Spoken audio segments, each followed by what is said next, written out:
falmatu mataa gadin qabeeni abbaan feetes yoo galte gantuuf gurran kenniini wareegama guddaa baasinaaltu abashaani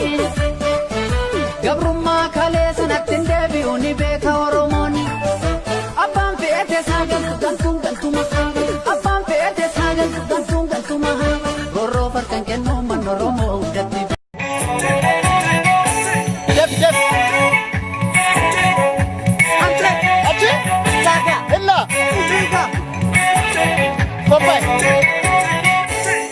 Dalkaloto, kudalen kantu fa dalkaloto, garam chuturi dalkaloto, garam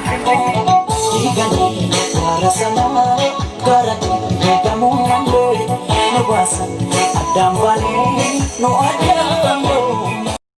Ani Oromo da jadi falmatu mataa gadin qabeeni, abbaan feetes yoo galte gantuuf gurran kenniini, wareegama guddaa baasinaaltu abashaani.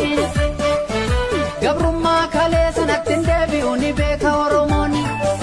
abbaan feetes haa galtu gantuun gantuma